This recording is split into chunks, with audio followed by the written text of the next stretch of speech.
WhatsApp class 12 welcome back to the channel. और आज हम लोग कंटिन्यू करने वाले हैं क्लास 12 के business study financial management chapter को। तो देखो फाइनेंशियल मैनेजमेंट का ऑलमोस्ट टॉपिक्स हमने कवर कर दिया है। अगर आपने नहीं देखा तो वीडियो अपलोडेड है, आप जाकर के चेक कर लो। आज का वीडियो जो इस चैप्टर का लास्ट वीडियो होगा, तो आज के वीडियो में कुछ छोटे छोटे टॉपिक्स हम लोग को 2-3 टॉपिक्स देखने हैं और आज का वीडियो पूरा का पूरा इसी 2-3 टॉपिक्स पे रहने वाला है। तो आज के वीडियो में जो सबसे पहला टॉपिक हमने देखना है वो क्या है, SEBI, security and exchange board of India. अब हमने बताया था कि सेबी क्या है, पिछले क्लास में हमने आपको बताया था कि सेबी एक रेगुलेटरी बॉडी होता है जो स्टॉक एक्सचेंज को रेगुलेट करने का काम करता है। तो सेबी के केस में देखो आपको कुछ डेट्स याद रखने हैं, जो इंपॉर्टेंट डेट्स हैं वो कुछ डेट्स अगर आप याद रखोगे, अगर आप एग्जाम में लिख करके आओगे तो आप फुल का फुल मार्क्स लेकर के आओगे। तो क्या डेट्स है, सबसे पहले इट वाज एस्टैब्लिश्ड ऑन 12 अप्रैल 1988, यानी एस्टैब्लिश्ड कब हुआ था, 12 अप्रैल 1988 को। लेकिन इस दिन ये एस्टैब्लिश्ड हुआ था, इसको एक स्टैट्यूटरी स्टेटस नहीं मिला था। इसको एक स्टैट्यूटरी स्टेटस कब मिला, it had given a statutory status on 30/1/1992, यानी ऑर्डिनेंस के द्वारा एक स्टैट्यूटरी स्टेटस दे दिया गया 30/1/1992 को, और तब से ये रेगुलेटरी बॉडी बनकर बैठा हुआ है किसी भी स्टॉक एक्सचेंज के लिए। तो it was function under the control of ministry of finance, और जो सेबी है वो under the ministry of finance काम करता है, यानी फाइनेंस मिनिस्ट्री के अंदर में ये काम करता है। अब उसके बाद क्या क्या ऑब्जेक्टिव्स थे, अब देखो अगर कंपनी एक्ट यहाँ पे था ही तो फिर सेबी को एस्टेब्लिश करने का क्या जरूरत पड़ गया। तो क्या क्या ऑब्जेक्टिव थे सेबी को एस्टेब्लिश करने के पीछे, तो हमने यहाँ पे 4 ऑब्जेक्टिव लिखे हैं। ये 4 काफी इंपॉर्टेंट ऑब्जेक्टिव है, आप इसको अच्छे से समझ लेना। सबसे पहला, to protect the interest of investors, यानी जितने भी स्टॉक एक्सचेंज में इन्वेस्टर्स थे उनके इंटरेस्ट को प्रोटेक्ट करना, उनको एक प्रोटेक्शन प्रोवाइड करने के लिए सेबी को एस्टेब्लिश किया गया। अब किस टाइप का प्रोटेक्शन की, देखो उस समय बेसिकली हमारा मार्केट जो था इनिशियल स्टेज में था, इनिशियल डेवलपमेंट हो रहा था, इनिशियल फेसेस में था, तो हम लोग बेसिकली ट्रेडिंग करना सीख रहे थे। हम लोग उस समय सीख रहे थे कि शेयर्स में किस तरीके से पैसा इन्वेस्ट करा जाता है, डिवेंचर्स क्या है, म्यूचुअल फंड्स क्या होते हैं, बॉन्ड्स क्या होती है। तो हम लोग जब सीख रहे थे, इनिशियल स्टेज में थे, तो उस समय हम लोगों के साथ फ्रॉड होने के चांसेस भी बहुत ज़्यादा थे। अब आज के डेट में अगर देखा जाए तो ट्रांसपेरेंसी बहुत ज़्यादा है ड्यू टू ऑनलाइन प्लेटफॉर्म, लेकिन तब ट्रांसपेरेंसी नहीं थी और बेसिकली वहाँ पे बहुत सारे फ्रॉड्स होते थे इन्वेस्टर्स के साथ। तो इन सारे फ्रॉड्स को रोकने के लिए, इन्वेस्टर्स को प्रोटेक्ट करने के लिए सेबी को एस्टैब्लिश किया गया। Next, to regulate stock exchange. अब अगर स्टॉक एक्सचेंज में ट्रेडिंग हो रही है, परचेज और सेल्स हो रही है सिक्योरिटीज की, तो वहां पे बेसिकली एक रूल्स एंड रेगुलेशंस तो मेंटेन होना चाहिए। तो ये security and exchange board of India जो है, यही स्टॉक एक्सचेंज को एक रूल्स एंड रेगुलेशंस प्रोवाइड करता है, जिस रूल्स एंड रेगुलेशंस को फॉलो करते हुए हम लोग ट्रेडिंग करते हैं, सिक्योरिटीज को परचेज और सेल करते हैं स्टॉक एक्सचेंज में। तो to regulate the stock exchange. Next, to prevent the fair malpractices. अब फेयर माल प्रैक्टिसेस को कंट्रोल करने के लिए, प्रिवेंट करने के लिए भी सेबी एस्टेब्लिश किया गया। अब फेयर माल प्रैक्टिसेस होता क्या है, देखो माल प्रैक्टिसेस का मतलब होता है इंटरमीडिएट, या फिर हम लोग यहाँ पे बोल सकते हैं इंटरनल ट्रेडिंग। अब इंटरनल ट्रेडिंग क्या होता है, बेसिकली सबसे पहले इसको समझना है। जैसे सपोज कि मैं किसी कंपनी का मैनेजर हूँ या किसी कंपनी का एम्प्लॉय हूँ, तो बेसिकली एक कंपनी के मैनेजर या एम्प्लॉय को कंपनीज के बारे में सब कुछ पता होता है कि कंपनी कहाँ कितना पैसा इन्वेस्टमेंट करने वाली है, कहाँ से कंपनी को बहुत ज़्यादा प्रॉफिट मिलने वाला है, कंपनी किस प्रोडक्ट में अपना पैसा लगाने वाली है। अब सपोज कि मैं मैनेजर हूँ और मुझे पता चल गया कि कंपनी किसी ऐसे जगह में अपने प्रोडक्ट में पैसा इन्वेस्ट कर रही है जहाँ से कंपनी को एक ह्यूज प्रॉफिट होने वाला है, तो मैं क्या करूँगा, मैं अपने रिलेटिव्स को बता दूंगा कि देखो कंपनी एक जगह ऐसा पैसा इन्वेस्ट करने वाली है जहाँ से कंपनी को ह्यूज प्रॉफिट होने वाला है। तो अगर आप वहाँ पे पैसा लगाते हो तो आपको भी एक अच्छा प्रॉफिट मिलेगा। तो आप उस कंपनी में 5 करोड़ रुपीज़ लगा दो और within the expectation of 10 years आप वहाँ से 20 करोड़ लेकर के आओगे, यानी 20 करोड़ आपको प्रॉफिट मिलेगा। तो आपने क्या करा, मेरे रिलेटिव ने क्या करा, वहाँ पे पैसा लगा दिया। अब इससे क्या हुआ कि हमारे सारे रिलेटिव्स ही वहाँ पे पैसा लगा करके प्रॉफिट्स कमा रहे हैं, और जो बाहर वाले जो जेन्युइन लोग हैं जो पैसा लगा करके प्रॉफिट कमाना चाहते हैं किसी भी कंपनी में, उनको ये अपॉर्चुनिटी ही नहीं मिल रहा है, उनको ये चांस ही नहीं मिल रहा है। तो इसको हम लोग बोलते हैं इंटरनल ट्रेडिंग। तो ये तो कहीं ना कहीं गलत है, माल प्रैक्टिसेस कहीं ना कहीं गलत है, क्योंकि जो जेन्युइन लोग हैं जो पैसा लगा करके पैसा कमाना चाहते हैं उनको तो कोई चांस ही नहीं मिल रहा है, सारा इंटरनल ट्रेडिंग हो जा रहा है। तो इस तरह के इंटरनल ट्रेडिंग पे, फेयर माल प्रैक्टिसेस पे नजर बना के रखता है सेबी, और इंटरनल ट्रेडिंग को कंट्रोल करने का काम करते हैं।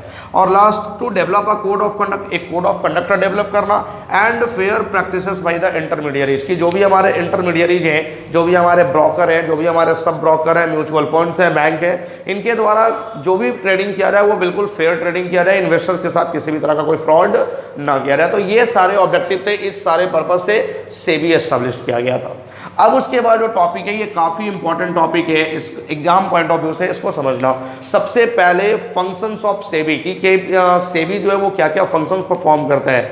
तो बेसिकली सेबी 3 तरह के फंक्शन परफॉर्म करते हैं, प्रोटेक्टिव फंक्शन, डेवलपमेंटल फंक्शन और रेगुलेटरी फंक्शन, यानी 3 फंक्शंस परफॉर्म करे जाते हैं सेबी के द्वारा, प्रोटेक्टिव, डेवलपमेंटल और रेगुलेटरी। अब देखो प्रोटेक्टिव क्या होता है, नाम में ही रखा हुआ है ना, प्रोटेक्शन प्रोवाइड करना। जो सेबी है वो प्रोटेक्शन प्रोवाइड करने के लिए तो एस्टेब्लिश किया गया था, जो इन्वेस्टर्स थे उनको प्रोटेक्शन देने के लिए। तो क्या क्या फंक्शन परफॉर्म करता है सेबी? सबसे पहला prohibition of unfair trade practices, यानी जो अनफेयर ट्रेड प्रैक्टिसेस होते हैं उनको कंट्रोल करने के लिए, उनको रोकने के लिए। अब अनफेयर ट्रेड प्रैक्टिसेस क्या होता है कि कंपनी जो है वो गलत तरीके से इंफॉर्मेशन दे करके इन्वेस्टर्स से पैसा इन्वेस्ट करवा ले रही है, इन्वेस्टर्स को अपना शेयर बेच दे रही है, इन्वेस्टर्स को अपना सिक्योरिटीज बेच दे रही है। तो कोई भी कंपनी गलत तरीके से इंफॉर्मेशन दे करके शेयर्स ना बेचे, किसी भी तरह के इन्वेस्टर के साथ कोई फ्रॉड ना करे। उसके बाद कंट्रोलिंग इनसाइडर ट्रेडिंग, अभी हमने पढ़ा इनसाइडर ट्रेडिंग क्या होता है। जो इनसाइडर ट्रेडिंग होता है फेयर माल प्रैक्टिसेस, तो इनसाइडर ट्रेडिंग को कंट्रोल करने के लिए, इनसाइडर ट्रेडिंग को रोकने के लिए, क्योंकि अगर सारे लोग इनसाइडर ट्रेडिंग ही करने लगे तो फिर बाहर जो जेन्युइन लोग हैं जो अपना पैसा लगा के पैसा कमाना चाहते हैं उनको तो कोई चांस ही नहीं मिलेगा, जो कि उनके साथ गलत होगा। तो इनसाइडर ट्रेडिंग को कंट्रोल करने के लिए।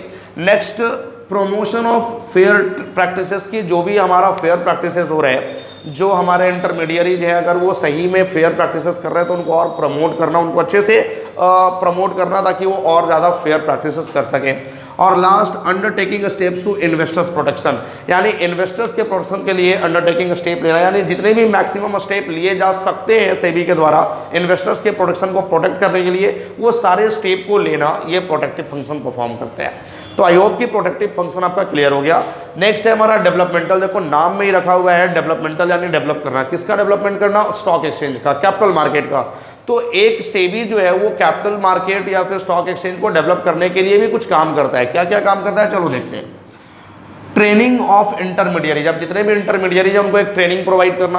अब ट्रेनिंग किस टाइप का, क्योंकि आज के डेट में जो टेक्नोलॉजी है ना वो टाइम टू टाइम बदलता है। अब हर 2 दिन में टेक्नोलॉजी बदल जाता है। तो अगर आप ब्रोकर को, अगर आप म्यूचुअल फंड को या फिर अपने बैंक्स को, जिसको हम लोग इंटरमीडियरीज बोल रहे हैं, उनको प्रॉपर ट्रेनिंग नहीं बताओगे, उनको आप नए टेक्नोलॉजी के बारे में नॉलेज नहीं दोगे, उनको नए काम को नहीं सिखाओगे, तो वो इन्वेस्टर्स को किस तरीके से अट्रैक्ट करेंगे पैसा को इन्वेस्ट करने के लिए। क्योंकि इंटरमीडियरीज ये हैं जो इन्वेस्टर्स के पैसे को मैनेज करते हैं स्टॉक एक्सचेंज में। तो अगर इनके पास नॉलेज होगा नए टेक्नोलॉजी का तभी तो ये इन्वेस्टर्स को बता पाएंगे।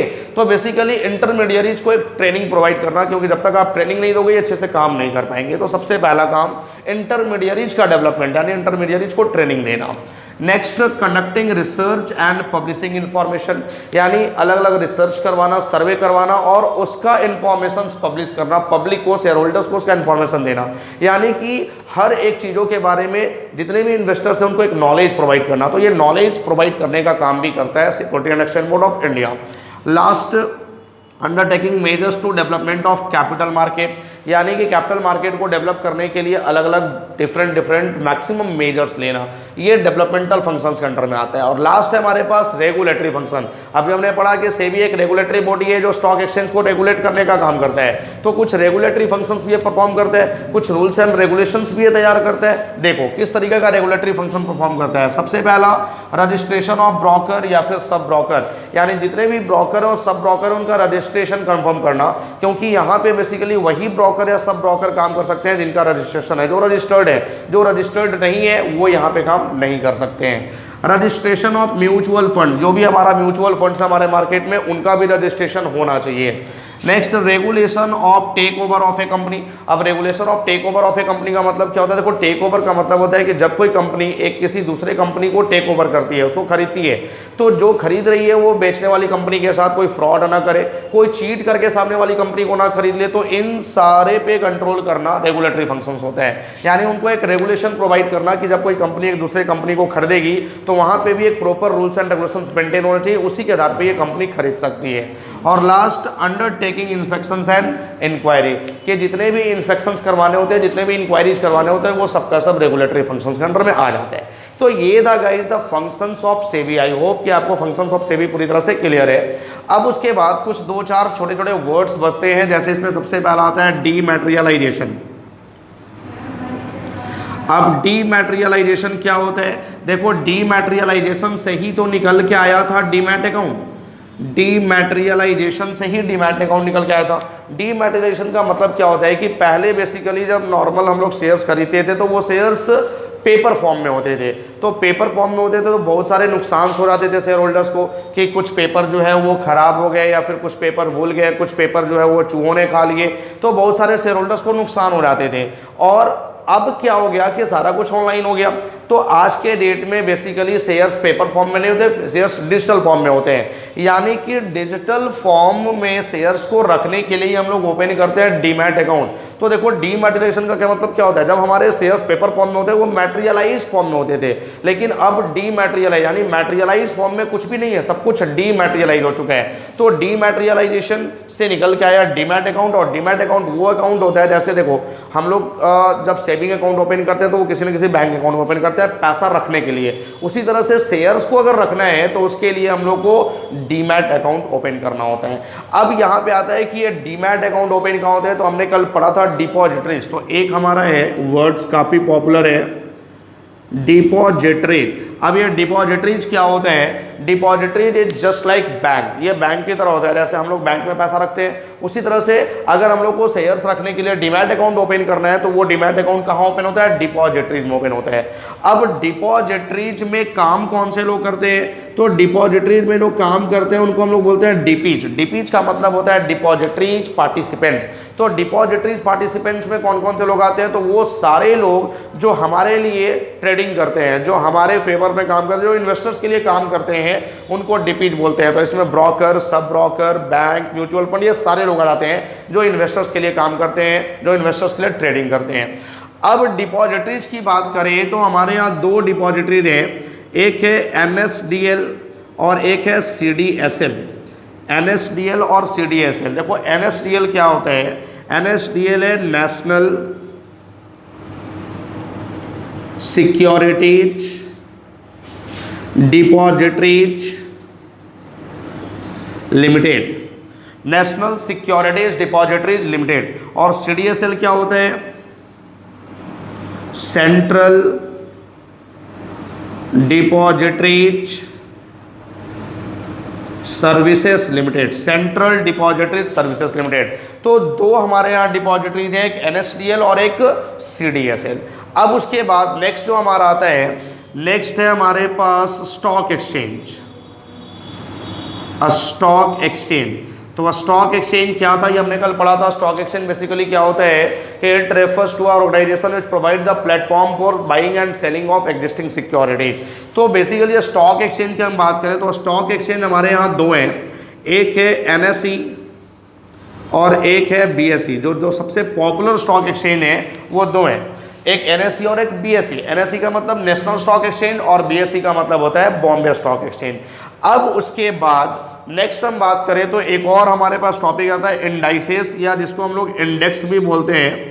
कहीं कहीं इसका इंडाइसेस लिखा हुआ रहता है, कहीं कहीं इंडेक्स लिखा हुआ रहता है। तो इंडेक्स क्या होता है, बेसिकली जो मार्केट में शेयर्स का वैल्यू अप डाउन होता है उसका इंफॉर्मेशन जो प्रोवाइड करता है उसको इंडेक्स बोलते हैं। तो इंडेक्स कितने हैं, इंडेक्स है दो, एक है हमारा निफ्टी और एक है सेंसेक्स, निफ्टी और सेंसेक्स। अब निफ्टी जो है ये NSE का पार्ट होता है और जो सेंसेक्स है ये BSE का पार्ट होता है। निफ्टी NSE का पार्ट है, सेंसेक्स BSE का पार्ट है। अब निफ्टी में किस तरीके से शेयर्स के वैल्यू को रिप्रेजेंट करा जाता है, इंफॉर्मेशन प्रोवाइड किया जाता है, तो इसमें बेसिकली टॉप 50 कंपनियां, निफ्टी में टॉप 50 कंपनियों के सिक्योरिटीज का रेट के आधार पर हम लोग एक सिक्योरिटीज का रेट डिसाइड करते हैं। तो ये निफ्टी और सेंसेक्स दो इंडाइसेस है हमारे इंडिया में, दो इंडेक्स है, या फिर पूरे ऑल ओवर देखा जाए तो वो निफ्टी और सेंसेक्स ये दो इंडाइसेस ही होते हैं। तो आई होप कि ये सारा पार्ट जो आपका है वो क्लियर हो गया। अब इस चैप्टर में कोई टॉपिक नहीं बचा हुआ है, सारे टॉपिक्स हमारे क्लियर हो गए और ये चैप्टर्स हमारा ओवर हो गया। आई होप कि आप अच्छे से इसका नोट्स भी कर रहे हो और प्रॉपर रिवीजन भी कर रहे हो। तो जो भी आपका आज का वीडियो है इसका जो भी पार्ट्स है आप नोट कर लो और इसका प्रॉपर रिवीजन भी स्टार्ट कर दो। और कल से हम लोग स्टार्ट करेंगे नए चैप्टर्स। तो नए चैप्टर्स में हम लोग को स्टार्ट करना, दो चैप्टर्स और बचा हुआ है पार्ट बी में। एक हमारा बचा हुआ है marketing management, but marketing management हमने करवा दिया, मार्केटिंग मैनेजमेंट में नहीं बच रहा है, केवल कंज्यूमर प्रोटेक्शन बचा हुआ है। तो वो मैं कल के वीडियो में कंप्लीट कर दूंगा और उसके साथ ही हमारा बिजनेस स्टडी का सिलेबस ओवर। उसके बाद हम लोग मैक्रो इकोनॉमिक्स में कुछ चैप्टर बचा हुआ है वो कंप्लीट करेंगे। Thank you.